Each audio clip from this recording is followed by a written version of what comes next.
Hello and welcome दोस्तों तो finally Israel ने ईरान के ऊपर अटैक कर दिया जैसा कि इसने कहा था। और सभी की एकदम चिंता थी कि इजराइल क्या सच में रिटेलिएट करेगा या नहीं करेगा। तो देखने वाली बात थी जो कि आज देखने को मिल गया कि फाइनली इजराइल ने ईरान के ऊपर अटैक कर दिया। और पहले से भी जब 14 तारीख को ही 13 और 14 के दरमियानी रात में जब ईरान ने इजराइल के ऊपर अटैक किया था, उसके बाद जितने भी एक्सपर्ट थे, चाहे वो विदेश के एक्सपर्ट हो या खुद हमारे देश के जितने भी एक्सपर्ट हैं, वो बस एक बात के लिए बिल्कुल कंफर्म उस वक्त भी थे। 14 तारीख के डेट में भी जितना उनका कॉन्फिडेंट था उतना ही 15, 16, 17 और आज तक के वो कंफर्म थे कि नहीं, इजराइल अटैक तो करेगा जरूर, क्योंकि इसका पुराना इतिहास है कि ये छोड़ता नहीं है। तो फाइनली अटैक कर दिया। और मैंने भी 14 तारीख से आपको कंटिन्यू इस टॉपिक पे मैंने कवर करके अपने वीडियो में बताया है, और उससे रिलेटेड जो भी इफेक्ट मार्केट के ऊपर पड़ता है वो भी मैंने आपको अपने वीडियो में बताया है। तो फाइनली दोस्तों, आज अब ये अटैक हो जाने के बाद जितने भी अभी जो ईरान के ऊपर से रिएक्शन आया है कि नहीं जी हमारा कुछ ऐसा लॉस हुआ नहीं है, 3 ड्रोन आए थे, हमने उसको मार गिराया, ठीक है। तो देखो, जब 14 तारीख को ईरान ने इजराइल के ऊपर अटैक किया था तो इजराइल ने भी ऐसे ही डिनाई किया था, कहीं कुछ नहीं है, हमारा 3 लेयर डिफेंस सिस्टम था वगैरह वगैरह, ये तो सबको पता है। लेकिन आप जरा याद करो कि 14 तारीख के बाद 1-2 दिन के बाद धीरे धीरे बात थोड़ा सा इजराइल के अंदर ज्यादा ओपन होना स्टार्ट हुआ कि नहीं भाई, ठीक है, 95% या 90% आपने डिफेंस तो कर लिया, लेकिन कुछ तो जरूर नुकसान हुआ है, क्योंकि इजराइल के भी एयरबेस पे मिसाइल वगैरह गिरी थी। ठीक वही सीन दोबारा अभी रिपीट हो रहा है ईरान के तरफ से। उसके तरफ से कहा जा रहा है कि नहीं जी हमारा कोई नुकसान नहीं हुआ है, 3 ड्रोन आया था, हमने मार गिराया, बस ऐसा कुछ नहीं है। लेकिन दोस्तों, ये अभी देखो, जब जैसे जैसे थोड़ा सा समय बीतेगा तो फिर टोटल अंदर की बातें जो है वो बाहर आएगा। तो फिर उस वक्त क्या सिचुएशन बनेगा वो उस वक्त हम लोग देखते हैं, अभी से पूरा देखना ही है। वैसे हाई लेवल मीटिंग तो वहाँ भी सुरक्षा परिषद का मीटिंग उसी सुबह में ही बुला लिया गया है इजराइल के तरफ से। तो दोस्तों, सबसे पहले हम लोग अपने मार्केट को देखते हैं कि आफ्टर इजराइल अटैक हमारे मार्केट का आज क्या एक्टिविटी रहा, हम लोग इस वीडियो में उसको देखते हैं। और दोस्तों, इस वीडियो में आप लोग बिल्कुल बने रहिए और बिल्कुल लास्ट तक देखिएगा, बिल्कुल स्किप मत कीजिएगा, क्योंकि हम लोग इस कॉन्फ्लिक्ट को इस वीडियो के लास्ट में भी कुछ डिस्कस करेंगे अपने मार्केट पॉइंट ऑफ व्यू से। पहले हम लोग देख लेते हैं कि आज हमारे मार्केट ने क्या रिएक्शन दिया है और किस तरीके का आज मार्केट में हुआ है ट्रेडिंग। तो दोस्तों, यह है हमारा निफ्टी। आज 22,147 पे क्लोजिंग दे दिया है, 151 पॉइंट बढ़त के साथ आज क्लोजिंग दिया है। जबकि कल के ट्रेडिंग सेशन का जो क्लोजिंग है वो 22,000 से नीचे फिसल गया था, 21,995 पे क्लोजिंग दिया था कल का। तो आज काफ़ी अच्छी रिकवरी रही, क्योंकि फाइनली हम लोग 22,000 के ऊपर क्लोजिंग दिए हैं, वरना कल 22,000 के नीचे हम लोग फिसल के क्लोजिंग दिए थे। तो कल बहुत चिंता वाली बात लग रही थी, लेकिन आज चलो कुछ तो राहत है।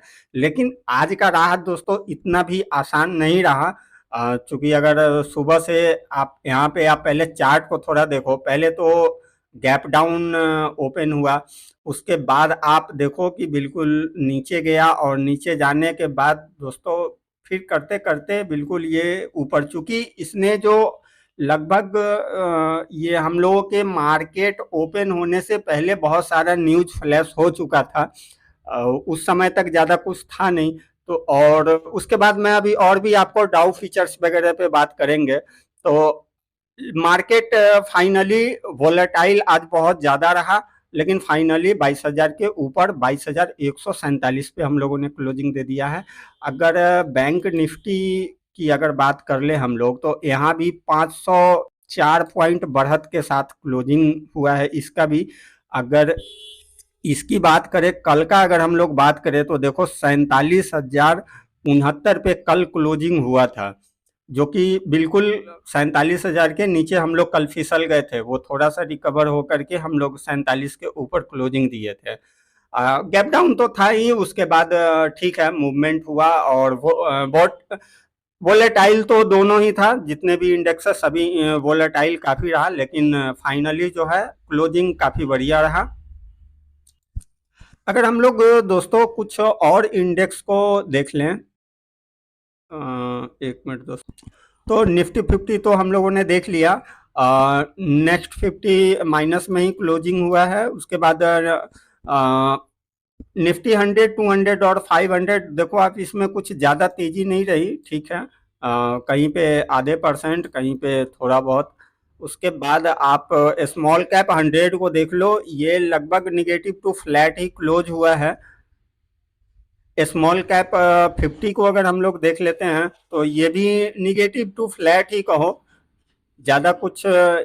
और स्मॉल कैप 250 को देखो, ये भी फ्लैट टू निगेटिव ही क्लोज हुआ है। अदरवाइज माइक्रो कैप देख ले तो ये भी निगेटिव टू फ्लैट ही कह लो, ज़्यादा बड़ी गिरावट तो नहीं रही, लेकिन ठीक है। और रही बात की ऑटो का, तो ऑटो देखो तकरीबन आधे % के तेज़ी के साथ क्लोजिंग दिया है। फाइनेंशियल सर्विस में 1.25% की तेज़ी रही। आईटी में दोस्तों लगभग देख लो 0.39% की गिरावट है। तो इसके पीछे भी मैं अभी बात करूंगा। कल इन्फोसिस के नंबर आया था। एफएमसीजी भी लगभग आधे % प्लस में ही क्लोजिंग दिया है। मेटल 1% प्लस में क्लोजिंग दिया है। पीएसयू बैंक ये भी निगेटिव में ही क्लोज हुआ है। और ऑयल एंड गैस देख लेते हैं दोस्तों, तो ये भी माइनस में ही क्लोज हुआ है। तो इंडेक्स में निफ्टी लेवल पे आज ठीक ठाक रहा, वॉलेटाइल रहा, लेकिन अदर इंडेक्स को अगर हम लोग देखते हैं तो उसमें कुछ ज़्यादा तेजी नहीं रही दोस्तों। डाउ फीचर की अगर बात करें तो ये अभी 150 पॉइंट, लगभग 146 पॉइंट अभी माइनस में चल रहा है डाउ फीचर। आप ये इसका चार्ट भी देख सकते हो। इसका जो कल का क्लोजिंग था वो 38,000 से ऊपर का क्लोजिंग था। अभी 38 के नीचे 37,861 पे अभी ट्रेड कर रहा है करेंट। विदेश के बाजार को भी देख लेते हैं कि वहाँ का क्या सिचुएशन चल रहा है। तो दोस्तों ज़्यादा कुछ विदेश के बाजार में, ये तो डाउ जोन्स है जो कि कल का है, प्लस में ही क्लोजिंग दिया था। नैस्डैक में गिरावट हुई थी आधे % की। लेकिन अगर हम लोग अदर इंडेक्स को अगर देखें तो दोस्तों आप देखो ज़्यादा कुछ ऐसा ना तो बड़ी तेजी है और ना तो कोई बड़ी गिरावट है। बस थोड़ा बहुत जो है, आप कैक को भी देख लो, ये भी माइनस में चल रहा है। एफटीएससी को 100 को भी देख लो तो ये भी लगभग आधे % के गिरावट में चल रहा है। डेक्स देख लो 0.25% गिरावट में चल रहा है। और कल का दोस्तों हम लोग एक बार तेल अवीव को देख लेते हैं। तेल अवीव को देखो, ये कल का ट्रेडिंग सेशन का दिखा रहा है। ये कल प्लस में क्लोज हुआ था लगभग 1.25%। और निकाई निकाई भी काफ़ी लगभग 2.5% गिरावट के साथ क्लोज हुआ था। संघाई को देख लेते हैं। संघाई माइनस में ही ट्रेड कर रहा है। चाइना A50 को देख लो, ये भी माइनस में है।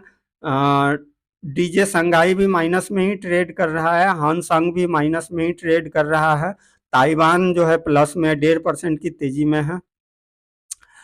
बस तो विदेश का में ये है कि कुछ ज़्यादा तेजी नहीं है और ना ही कुछ ज़्यादा मंदी है इस वक्त। लेकिन जो तकरीबन 12 बजे के आसपास का जो समय था, उस वक्त विदेश के बाजार में भी कुछ ऐसा बड़ा कोई क्रैश जैसा तो नहीं था, लेकिन अभी कुछ इंडेक्स प्लस में देखने को मिल रहा है। उस वक्त कुछ ज़्यादा मतलब कि माइनस में देखने को मिल रहा था दोस्तों। कल कुछ कंपनी के रिजल्ट आए थे, उनमें से मैंने इन्फोसिस के का रिजल्ट जैसे ही रिलीज हुआ था मैंने वीडियो आप लोगों को दे दिया था, और दूसरा एक की सुराना सोलर का भी वीडियो मैंने आपको कल जैसे ही रिजल्ट आउट हुआ वैसे ही मैंने आपको पोस्ट कर दिया था वीडियो। तो आई होप कि आप लोगों ने देखा होगा। लेकिन कुछ कंपनी और भी था जो कल मैं वीडियो नहीं दिया था, और आज भी कुछ जैसे कि विप्रो का और जियो फाइनेंस का, ऐसे तो अब काफ़ी कंपनी का रिजल्ट आते रहेंगे, लेकिन आज का जो हम लोग का फोकस है वो जियो फाइनेंस और विप्रो के ऊपर है। तो इन दोनों कंपनी का अभी तक तो रिलीज हुआ नहीं है। तो जैसे ही उसका आउट होता है तो मैं आप लोगों को वीडियो दे दूंगा। लेकिन अगर कल के रिजल्ट की बात की जाए तो कुछ और कंपनी है जिसको कि हम लोग जल्दी जल्दी में देख लेते हैं। तो एडविड कैपिटल, दोस्तों ये फाइनेंस सेक्टर की कंपनी है, बहुत ही छोटी कंपनी, इसका प्राइस भी बहुत छोटा है, 2 रुपये 74 पैसे पे ट्रेड कर रहा है, और 117 करोड़ की कंपनी है मात्र। पहले तो आपको डिस्क्लेमर दे दूं कि ये कंपनी मेरे पोर्टफोलियो में अवेलेबल है। इसका कल रिजल्ट आउट हुआ था तो सेल्स देखो ये 40% के रफ्तार से बढ़ा है। ये ईयर ऑन ईयर की बात हो रही है, और अगर क्वार्टर ऑन क्वार्टर की बात करोगे तो देखो दिसंबर में 210 करोड़ का हुआ था, और अभी जो है 320 करोड़ का। तो ईयर ऑन ईयर 40% का सेल्स में ग्रोथ आया है। इबिटा आप देख लो 96% का ग्रोथ है, और अगर नेट प्रॉफिट की बात किया जाए तो 34% का है, और ईपीएस में देखो तो 33% का है। तो दोस्तों बहुत ही छोटी कंपनी, इसका मार्केट कैप देखो 117 करोड़ का है, मेरे पोर्टफोलियो में अवेलेबल है। अगर आपके पोर्टफोलियो में है या नहीं है कमेंट बॉक्स में जरूर दोस्तों बताना। नेक्स्ट देख लेते हैं दोस्तों, कुछ मेजर को ही देखते हैं दोस्तों, जो खास तौर पे जिस कंपनी के बारे में मैं बात करता रहता हूं। तो एक है सीस इंडस्ट्री, ये भी मेरे पोर्टफोलियो में अवेलेबल है। अगर इसकी बात करें तो देखो सेल्स में 33% का जंप आया है, इबिटा में 122% की तेजी रही, और अगर नेट प्रॉफिट में अगर देखेंगे तो 320% का शानदार ग्रोथ है दोस्तों सीस इंडस्ट्री का। आपके पोर्टफोलियो में है या नहीं जरूर कमेंट कीजिए। और दोस्तों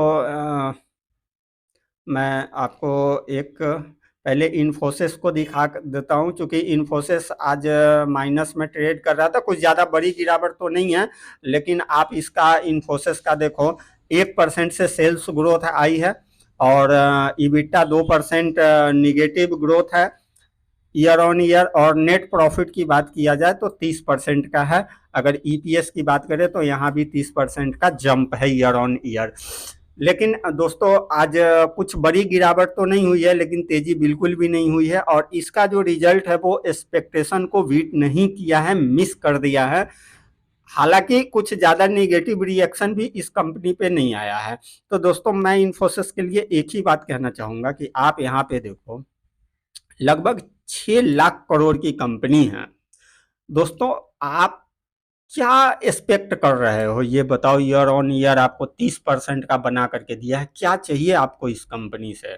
मैं बहुत सारा वीडियो भी, मैं भी दूसरे चैनल का वीडियो मैं देखता हूँ, और मैं उन चैनल पे देख रहा था। तो मैं बस यही आप लोगों को बताना चाहता हूँ कि आप 6 लाख करोड़ की कंपनी से आप क्या एक्सपेक्ट कर रहे हो, और वो भी आईटी की कंपनी।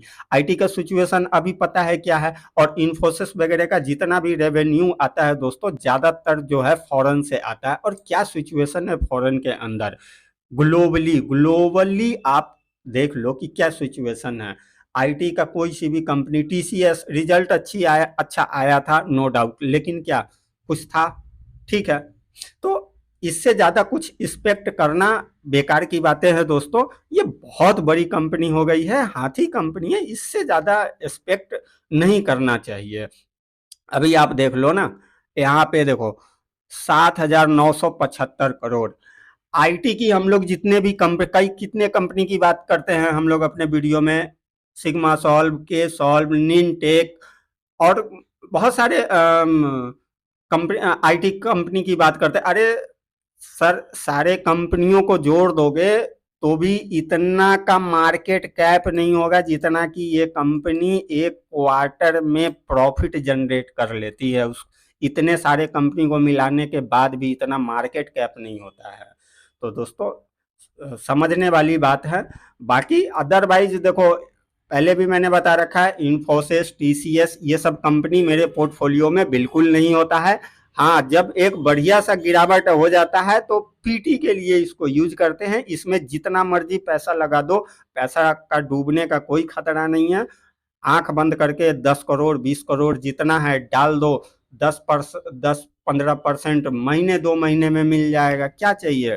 तो ये सब कंपनी इस पर्पज से है दोस्तों। तो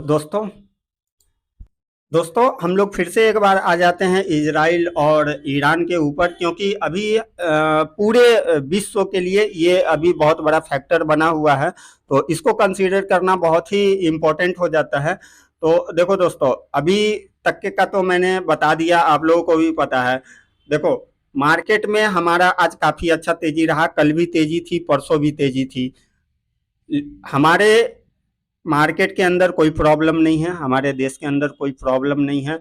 इतना कुछ होने के बाद भी हमारा मार्केट बहुत अच्छा चल रहा है। हालांकि अभी ऊपर से कहाँ हम लोगों ने 22,700 देख करके अभी कल जो है 22,000 के नीचे फिसल गए थे, तो फिर देखो रिबाउंड हो गया। तो हमारे मार्केट या हमारे देश से कहीं कोई प्रॉब्लम नहीं है। लेकिन दोस्तों, अगर जिस तरीके से इजराइल ने ईरान के ऊपर आज जवाब दिया है, अगर ईरान अगर फिर से जिस तरीके से वो तो कह रहा है अगर छोटा भी हमला करेगा तो हम खुल के जवाब देंगे और बढ़ा देंगे, तो दोस्तों अगर ये बार और पलटवार अगर चलता रहेगा तो फिर दोस्तों देखो, ऐसा नहीं है कि हमारे देश में सब कुछ अच्छा है तो हमारा मार्केट बिल्कुल ऊपर ऊपर जाता रहेगा और पूरी दुनिया नीचे गर्त में जाती रहेगी, तो ऐसा बिल्कुल भी नहीं होगा।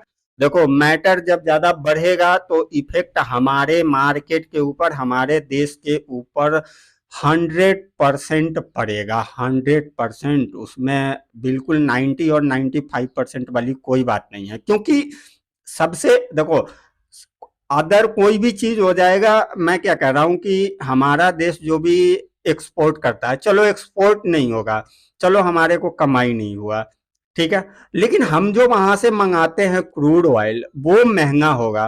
तो भाई, एक तो कि हम कमा भी नहीं रहे हैं, ऊपर से हमारे जेब से और ज्यादा जा रहा है, तो ये सबसे जो है डेंजरस होता है पूरे इकोनॉमी के लिए और इन्फ्लेशन के लिए।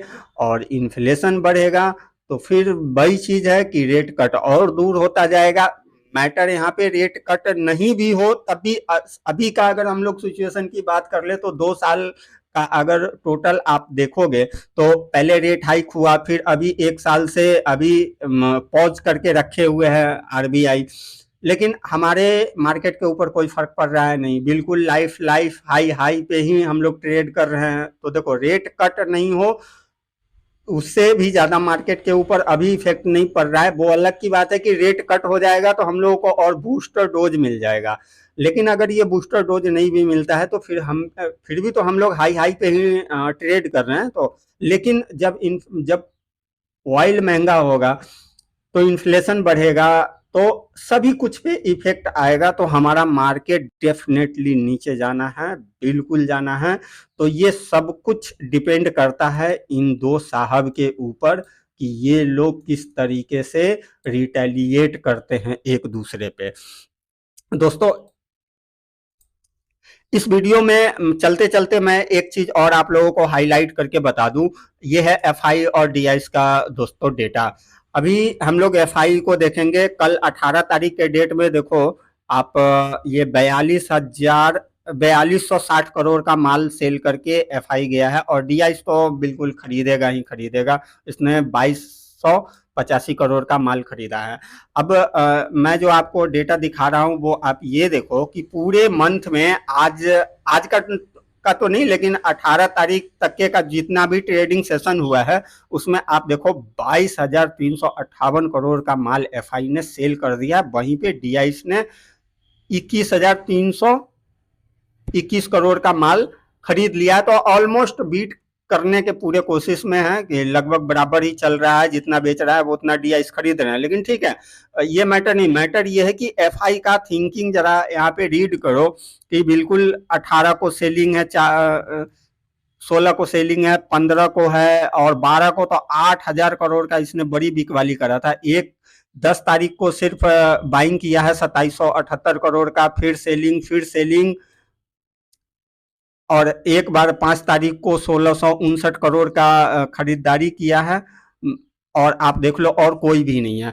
तो ये 18 तारीख के बीच में दोस्तों एफआई ने सिर्फ 2 बार माल खरीदा है, बाकी का 16 दिन ये सेल ही कर रहे हैं दोस्तों। तो दोस्तों देखो, एफआई का कंटिन्यू सेलिंग जारी है, लेकिन वहीं पे हमारा डीआईस जो है वो कंटिन्यू बाइंग कर रहा है। तो ठीक है दोस्तों, जैसा भी होता है, ये मार्केट का अभी जितना भी लाइन ऑफ लेंथ डिसाइड होगा वो इन दोनों के वजह से ही होगा।